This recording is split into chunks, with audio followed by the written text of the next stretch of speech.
मैं मोहसिन अहमद, सदर जन जागरण समिति महाराष्ट्र, साबिक़ म्यूनसिपल कॉरपोरेटर खैसर कॉलोनी। कल मेरे देखने में एक आया है व्हाट्सएप पे कि औरंगाबाद ज़िले के जो है ख़ासदार इम्तियाज़ जलील जो है उन्होंने एक मेरे ताल्लुक़ से रिज़र्वेशन के ताल्लुक़ से कहा है, मुस्लिम रिज़र्वेशन के ताल्लुक़ से मीटिंग में आओ या मीटिंग रखो, इस तरह की कोई बात नहीं कहा, बल्कि उल्टा इम्तियाज़ जलील ने मुझसे कहा था कि आप मीटिंग रखिए एक और मैं आता हूँ, ये उन्होंने बात कही थी। हकीकत जो है उन्होंने सामने नहीं लाई। वो जब मराठा समाज को रिज़र्वेशन देने जा रहे थे तो मैंने उनसे ये कहा था कि आप मराठा समाज को तो रिज़र्वेशन की बात कर रहे हैं, आपकी क्या हिकमत है, मसलहत है, मैं नहीं जानता, पर मुस्लिम समाज के बारे में आप नहीं कहते हैं कुछ। तो उन्होंने कहा था कि मुस्लिम समाज की एक मीटिंग बुलाइए, मैं आता हूँ और अपन बैठेंगे मोहसिन भाई, ये उन्होंने कहा था। ये उन्होंने अधूरी बात कहे और ये कहा कि मुस्लिम समाज के लोग और कांग्रेस और एनसीपी के लोग सिर्फ निवेदन देते हैं, विभागीय आयुक्त में फ़ोटो खिंचाते हैं और जो है घर में बैठ जाते हैं। मैं जो है 12-13 साल से मुस्लिम रिज़र्वेशन के अंदर काम कर रहा हूँ। उस वक्त इम्तियाज़ जलील जी ना आमदार थे ना खासदार थे। आज औरंगाबाद में मेरे को 37.5 साल हो गए चुन के आने को, और मैं राजकारण में जो है 37-38 साल पुराना हूँ, 40 साल पुराना।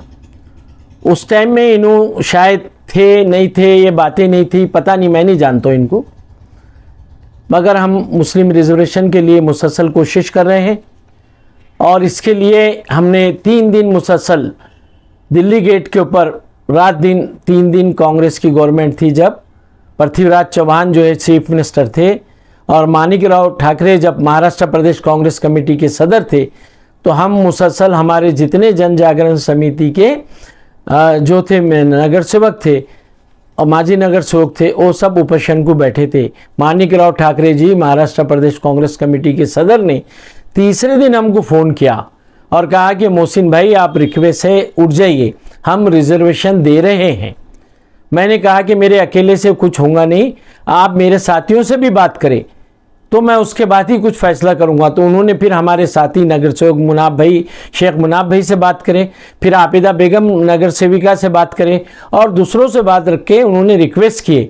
उसके बाद तीसरे दिन हम जो है उपोषण से जो है आंदोलन से विभागीय आयुक्त कार्यालय के सामने से उठे। उसके बाद उन्होंने रिजर्वेशन दिया है।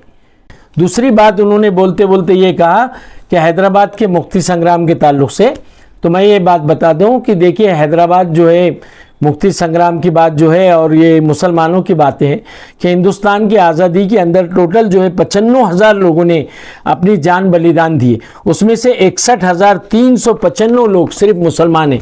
ये देखिए आपके सामने कागज़ है और इसके अंदर आपको समझ में आ रहा होगा, ये आपके सामने सारी चीज़ें हैं। रही दूसरी बात, इन्होंने निज़ाम के ताल्लुक़ से कहा है कि निज़ाम के ताल्लुक़ से लोग आ रहे हैं, 17 सितंबर है, वो लोग गुजर गए, वो बात ख़त्म हो गई, उनकी बातें मत कहो। अरे उनकी बात इसलिए कहना चाहिए कि निज़ाम सरकार जो थे वो निज़ाम सरकार एक अच्छे इंसान थे, उसी तरह जिस तरह से औरंगज़ेब एक अच्छे और नेक साले इंसान थे। तो निज़ाम सरकार ने जो है बड़े रहमदिली के साथ, बच्चे नेक नियति के साथ काम किया है।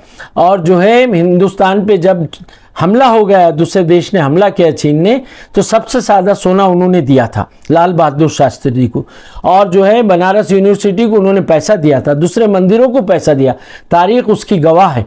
और निज़ाम सरकार इतने अच्छे थे कि बस जब बाद में सरकार बदली हुई, तब्दीली आई, तो उसके अंदर निज़ाम को हैदराबाद आंध्र प्रदेश का हिंदुस्तान सरकार ने प्रमुख बनाया था और राज्यपाल के जैसा राज्य का प्रमुख पद दिया था। ये बात इन्होंने बोलना चाहिए, लोगों के सामने आना चाहिए। इसके ऊपर एक किताब हमारे अजीज़ इंजीनियर ने 2006 को लिखी है, पुलिस एक्शन, इसके बारे में भी बात करना चाहिए हमारे अवैसी साहब ने, और इन्होंने बात करना चाहिए इसके ऊपर कि देखिए ये ये किताब बने लिखी है हैदराबाद के ताल्लुक से पूरी, और ये अजीज़ इंजीनियर सुप्रिटेंडेंट इंजीनियर ने लिखी है 2006 में किताब। इसमें तफसीली तमाम हालात लिखे हैं। और उस टाइम जो है मुसलमानों पे जो जुल्म हुआ था, ज़्यादती हुई थी, नेहरू जी ने एक कमेटी बनाए थे और कमेटी की चौकसी करके वो जो इसके अंदर मुसलमानों पे पुलिस एक्शन में एक्शन लिया गया, मुसलमानों को तकलीफ दी गई, बेकसूर लोगों की जान माल इज्जत आबरू लूटे गए, उसकी कमेटी बिठा के उनको हर्जाना देने की बात की गई थी। ये बात भी जो है निज़ाम के ज़माने के अंदर सारे मामलात अच्छे थे, उसके बाद भी जो है आगे अच्छे चले, मगर जो लोगों ने पुलिस एक्शन कराया और मुक्ति संग्राम के नाम पे जो है ये सारी बातें कर रहे, ऐसा कुछ नहीं था। एक तरफा कार्रवाई इन्होंने करके, इसलिए उन्होंने जानबूझ के पुलिस एक्शन कराया और जानबूझ के मुसलमानों के ऊपर अत्याचार और अन्याय कराए। हैदराबाद के अवैसी साहब, औरंगाबाद दक्खन का हिस्सा है हैदराबाद, वो और उनकी एमआईएम पार्टी क्यों नहीं इस पर रोशनी डालती, क्यों नहीं बात करते इसके ऊपर? जब आप मुसलमानों की बात करते हैं, इस्लाम की बात करते हैं, तो इसके बारे में क्यों नहीं बात करते?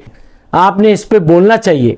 हमने जब बाबरी मस्जिद शहीद हुई थी, हमने राजीनामा दिया था। औरंगाबाद का संभाजी नगर हुआ था, उस टाइम भी हमने पद का राजीनामा देके सबके साथ गए।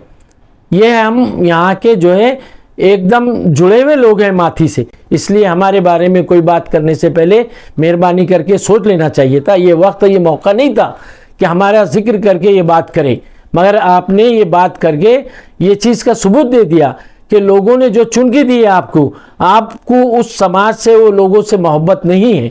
आप मराठा रिजर्वेशन के लिए दौड़ रहे हैं, ठीक है दौड़िए, मुस्लिम रिजर्वेशन के लिए कौन दौड़ेगा? मुसलमानों के उसके जायज़ हुकूक कौन देंगे? सच्चर कमेटी की रिपोर्ट आके 2006 में आ गई, 403 पेज की, मनमोहन सिंह को दिए उन्होंने, और मुसलमानों पे आज तक रिजर्वेशन नहीं मिला। आप 2 से 3 लोग हैं पार्लियामेंट में, क्या कर रहे हैं? क्यों नहीं अमल बजावनी करते आप? हम समय समय पे कांग्रेस के रह के आवाज़ उठाते रहते हैं। आप अगर आपसे काम नहीं होता तो आप राजीनामा देना चाहिए। हमने हमेशा मुसलमान का साथ दिया और आगे भी जद्दोजहद करेंगे।